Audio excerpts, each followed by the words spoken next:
پناہ مانگتا ہوں اللہ کی شیطان مردود سے، اللہ کے نام سے جو رحمان اور رحیم ہے۔ تم سے انفال کے متعلق پوچھتے ہیں، کہو یہ انفال تو اللہ اور اس کے رسول کے ہیں، پس تم لوگ اللہ سے ڈرو اور اپنے آپس کے تعلقات درست کرو اور اللہ اور اس کے رسول کی اطاعت کرو اگر تم مومن ہو۔ سچے اہل ایمان تو وہ لوگ ہیں جن کے دل اللہ کا ذکر سن کر لرز جاتے ہیں، اور جب اللہ کی آیات ان کے سامنے پڑھی جاتی ہیں تو ان کا ایمان بڑھ جاتا ہے، اور وہ اپنے رب پر اعتماد رکھتے ہیں، جو نماز قائم کرتے ہیں اور جو کچھ ہم نے ان کو دیا ہے اس میں سے ہماری راہ میں خرچ کرتے ہیں۔ ایسے ہی لوگ حقیقی مومن ہیں، ان کے لیے ان کے رب کے پاس بڑے درجے ہیں، قصوروں سے درگزر ہے اور بہترین رزق ہے۔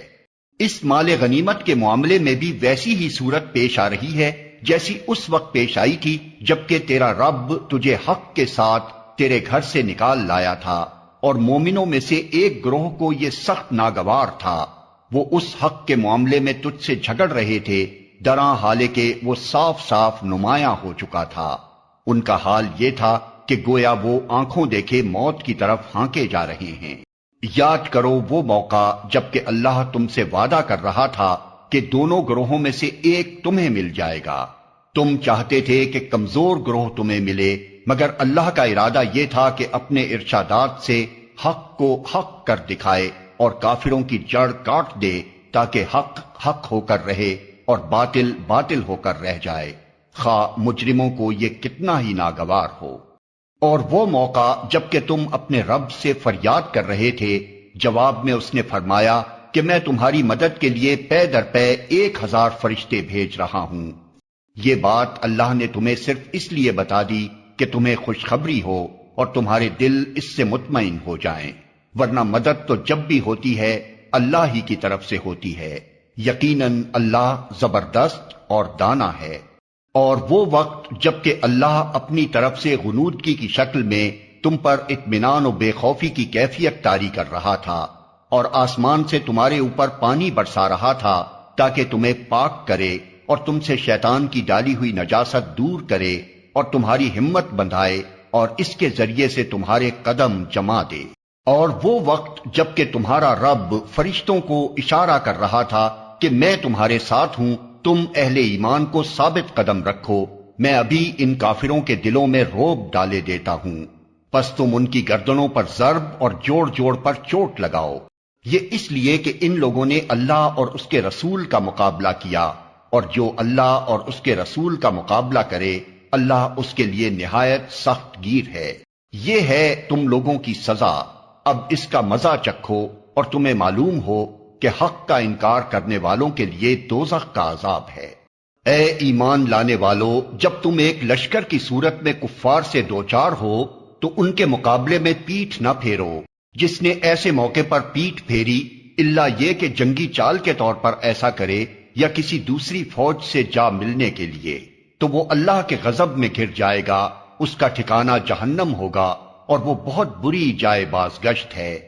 پس حقیقت یہ ہے کہ تم نے انہیں قتل نہیں کیا بلکہ اللہ نے ان کو قتل کیا، اور تو نے نہیں پھینکا بلکہ اللہ نے پھینکا، اور مومنوں کے ہاتھ جو اس کام میں استعمال کیے گئے تو یہ اس لیے تھا کہ اللہ مومنوں کو ایک بہترین آزمائش سے کامیابی کے ساتھ گزار دے، یقیناً اللہ سننے اور جاننے والا ہے۔ یہ معاملہ تو تمہارے ساتھ ہے، اور کافروں کے ساتھ معاملہ یہ ہے کہ اللہ ان کی چالوں کو کمزور کرنے والا ہے۔ ان کافروں سے کہہ دو اگر تم فیصلہ چاہتے تھے تو لو فیصلہ تمہارے سامنے آ گیا،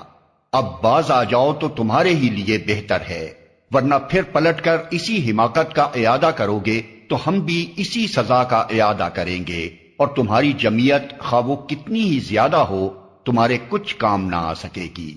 اللہ مومنوں کے ساتھ ہے۔ اے ایمان لانے والو، اللہ اور اس کے رسول کی اطاعت کرو اور حکم سننے کے بعد اس سے سرتابی نہ کرو۔ ان لوگوں کی طرح نہ ہو جاؤ جنہوں نے کہا کہ ہم نے سنا حالانکہ وہ نہیں سنتے۔ یقیناً خدا کے نزدیک بدترین قسم کے جانور وہ بہرے گونگے لوگ ہیں جو عقل سے کام نہیں لیتے۔ اگر اللہ کو معلوم ہوتا کہ ان میں کچھ بھی بھلائی ہے تو وہ ضرور انہیں سننے کی توفیق دیتا، لیکن بھلائی کے بغیر۔ اگر وہ ان کو سنواتا تو وہ بے رخی کے ساتھ منہ پھیر جاتے۔ اے ایمان لانے والو، اللہ اور اس کے رسول کی پکار پر لبیک کہو، جبکہ رسول تمہیں اس چیز کی طرف بلائے جو تمہیں زندگی بخشنے والی ہے، اور جان رکھو کہ اللہ آدمی اور اس کے دل کے درمیان حائل ہے، اور اسی کی طرف تم سمیٹے جاؤ گے۔ اور بچو اس فتنے سے جس کی شامت مخصوص طور پر صرف انہی لوگوں تک محدود نہ رہے گی جنہوں نے تم میں سے گناہ کیا ہو، اور جان رکھو کہ اللہ سخت سزا دینے والا ہے۔ یاد کرو وہ وقت جب کہ تم تھوڑے تھے، زمین میں تم کو بے زور سمجھا جاتا تھا، تم ڈرتے رہتے تھے کہ کہیں لوگ تمہیں مٹا نہ دیں،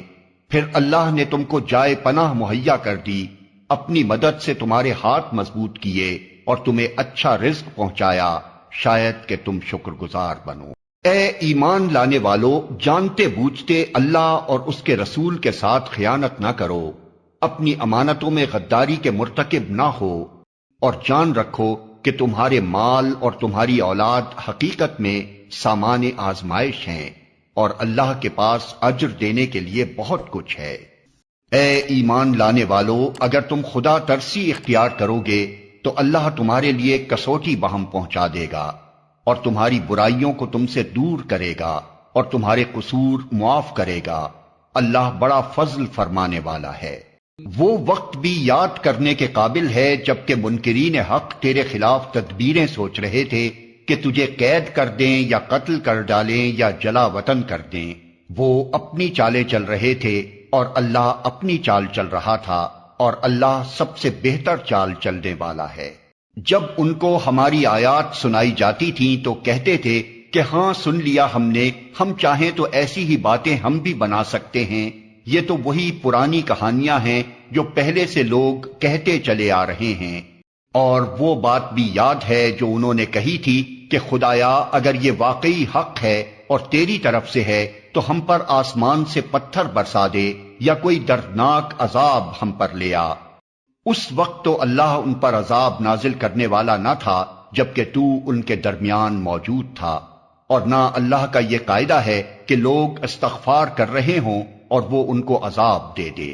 لیکن اب کیوں نہ وہ ان پر عذاب نازل کرے جبکہ وہ مسجد حرام کا راستہ روک رہے ہیں، حالانکہ وہ اس مسجد کے جائز متولی نہیں ہیں۔ اس کے جائز متولی تو صرف اہل تقوی ہی ہو سکتے ہیں، مگر اکثر لوگ اس بات کو نہیں جانتے۔ بیت اللہ کے پاس ان لوگوں کی نماز کیا ہوتی ہے، بس سیٹیاں بجاتے اور تالیاں پیٹتے ہیں۔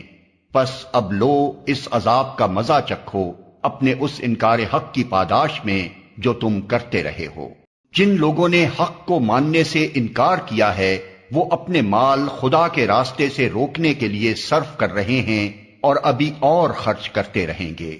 مگر آخر کار یہی کوششیں ان کے لیے پچھتاوے کا سبب بنیں گی، پھر وہ مغلوب ہوں گے، پھر یہ کافر جہنم کی طرف گھیر لائے جائیں گے تاکہ اللہ گندگی کو پاکیزگی سے چھانٹ کر الگ کرے اور ہر قسم کی گندگی کو ملا کر اکٹھا کرے، پھر اس پلندے کو جہنم میں جھونک دے۔ یہی لوگ اصلی دیوالیے ہیں۔ اے نبی ان کافروں سے کہو اگر اب بھی باز آ جائیں تو جو کچھ پہلے ہو چکا ہے اس سے درگزر کر لیا جائے گا، لیکن اگر یہ اسی پچھلی روش کا اعادہ کریں گے تو گزشتہ قوموں کے ساتھ جو کچھ ہو چکا ہے وہ سب کو معلوم ہے۔ اے ایمان لانے والو ان کافروں سے جنگ کرو یہاں تک کہ فتنہ باقی نہ رہے اور دین پورا کا پورا اللہ کے لیے ہو جائے، پھر اگر وہ فتنے سے رک جائیں تو ان کے اعمال کا دیکھنے والا اللہ ہے، اور اگر وہ نہ مانے تو جان رکھو کہ اللہ تمہارا سرپرست ہے اور وہ بہترین حامی و مددگار ہے۔